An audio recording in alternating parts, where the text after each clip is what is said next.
As photographers, our work is a window through which others can experience a single moment in time. Countless details come together in just a split second to tell what we hope is a complete and compelling story. But when we think of ourselves as capturers of a moment rather than directors of a scene, we limit the means to which we have to compose a compelling narrative.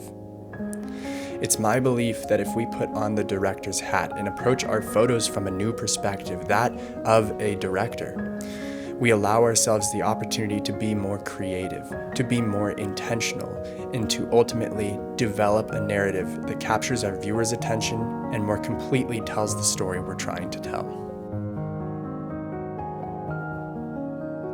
Today, I want to discuss what it means to become a director, what tools we have at our disposal. Then I want to talk about how we can use this to build a narrative and to add depth to our photos. And finally, I'll break down a few examples of my own in order to clarify what it looks like to compose a scene through the director's lens. Let's get started. Now, before I dig into how to direct a scene, I want to further elaborate on what I mean by becoming a director. When we enter a space, a setting, or a scene, and we aim to capture it for others to view, we take in all these different elements, hundreds, thousands of different things, and we try to provide a sense of visual harmony between them. By doing this, we create a window for others to enjoy this scene through, and a well-composed photograph, it's beautiful.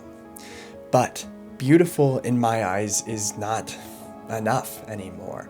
When I think of a photo that lasts, a photo that stands out, that keeps people looking at it, it includes a sense of narrative.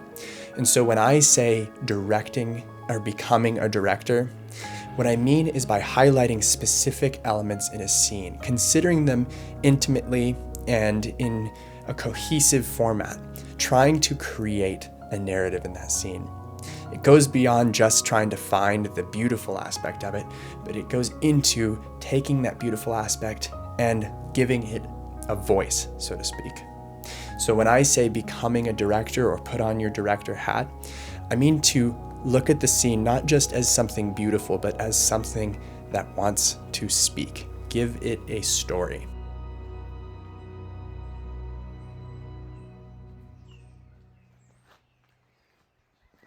Building a photograph with narrative is not dissimilar to the process we go through to create a well-composed landscape photograph. In landscape photography, we consider the foreground and how it leads into the midground and background. Whether it includes more or less detail, we make all the choices to direct the attention of the viewer throughout the frame. In building a narrative-driven photograph, we're doing the same thing by considering all of the available variables and how we want them to be manipulated in order to convey the story or the narrative we're trying to build. Consider a scene with a person walking through it. We make the choice of which direction they walk in order to tell whether they're going towards or away from the subject.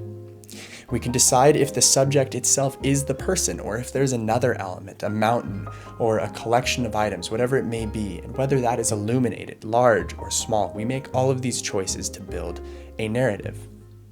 In another scene, a mountaintop with clouds all around it, we choose how tight or how wide we want the frame to be. If there are layers of clouds, we can play with our exposure in order to create depth in those clouds. In the isolation, we can build a feeling of fear or remoteness. We can create a narrative even in just a humanless landscape photograph. Lastly, take a scene that has distinct weather, like heavy rain or snow.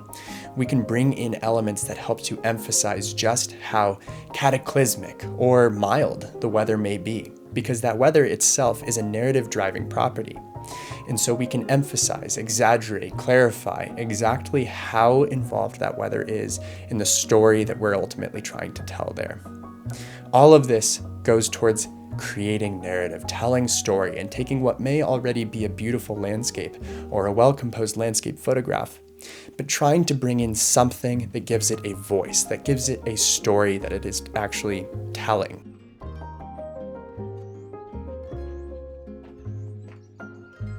Lastly, it's my belief that when we choose to create a narrative-driven photograph, we are allowed to take artistic liberty or employ creative freedom in how we compose that narrative-driven photo.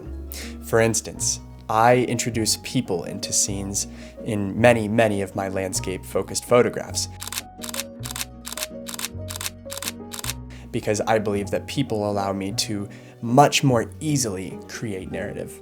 In fact, I very often set up the frame on my own tripod when I'm alone and use myself. And I'll enter the frame and I'll decide where I go in the frame and make all the choices I was just discussing. Adding a person or adding an element that may not organically or naturally have been there is one of the ways we have to employ our creativity. It's a choice, and some may be against it in certain settings or scenes, although I don't particularly know why, but it's my belief and it's my practice to introduce a human, to introduce something like that, if I believe that it helps to convey the feeling of the moment, of the place, of the setting more effectively.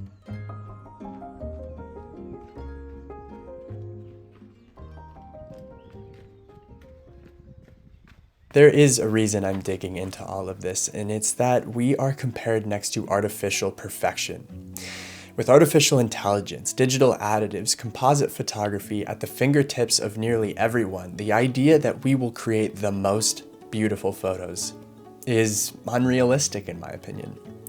So then we must find a differentiator in order to stay relevant, in order to find our photographs capturing the attention of others. Their short attention spans require more and more, but we do still have the capacity to be compelling. And that capacity funnels through our storytelling, the narratives that we build in our photographs.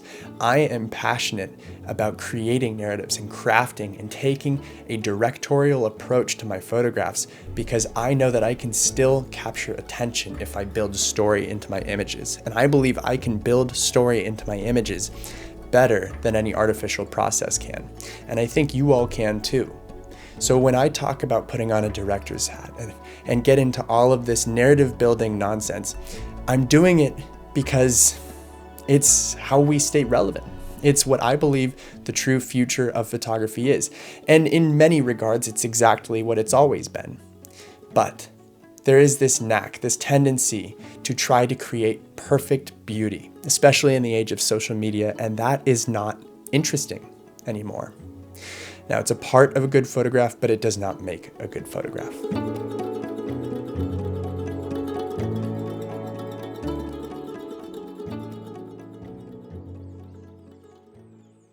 All right, and to finish this off, I want to go through 3 photo examples from a recent trip I took.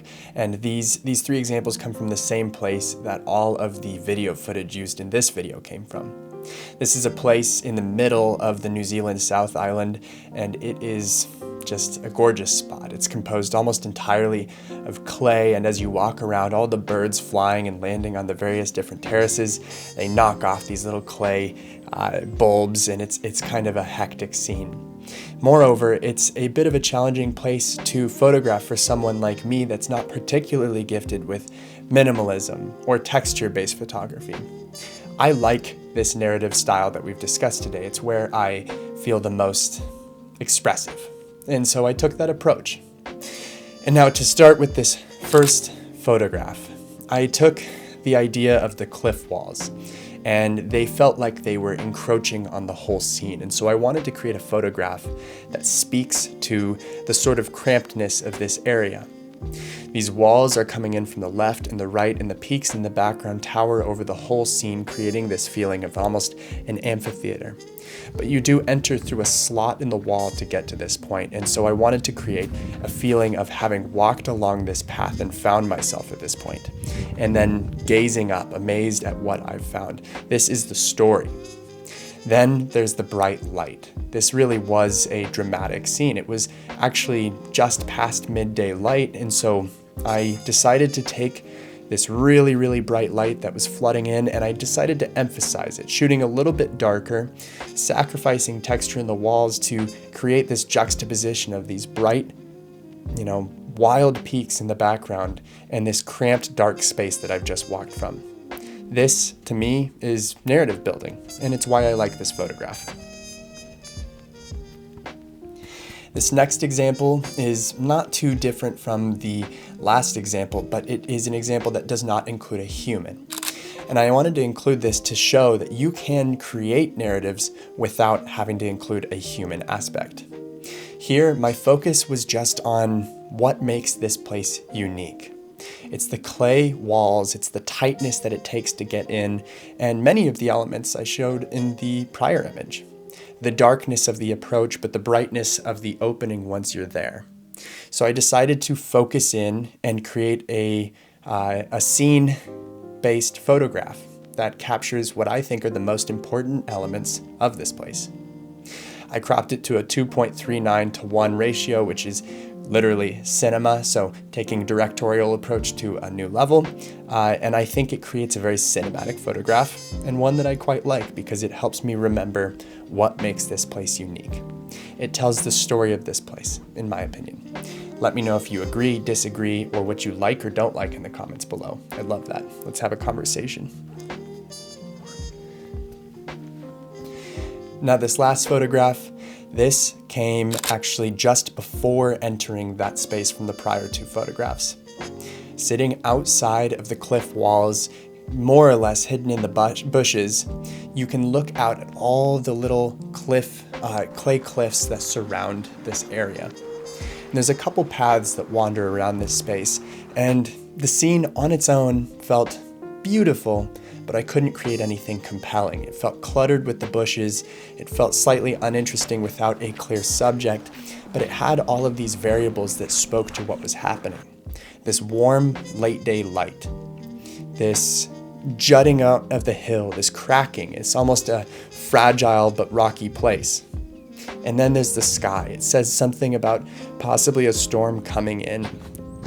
So what I did is I waited, and I looked around and noticed that there was people kind of going in and out of these various spaces. I waited until one of them decided to wander, and to my luck, they wandered into the exact spot that I would want them to go. And it allowed me to position them on the rule of thirds, for one, which helped with the composition being compelling, but it also gave the whole scene more of a narrative. This person is now in this expansive space. They're illuminated on the edge of this fragile rock, and they're taking it all in. They're surrounded. I think this helps build the scene into a compelling narrative, and it makes it far more interesting than if the person weren't there at all. Anyway, I don't want to go any further into image breakdown on these three because I could go on and on and on and on and on. But if you guys have any questions about any of these images, let me know in the comments below. And otherwise, that's all I had for you today. I hope you guys enjoy, and I'll see you soon. Have a great day.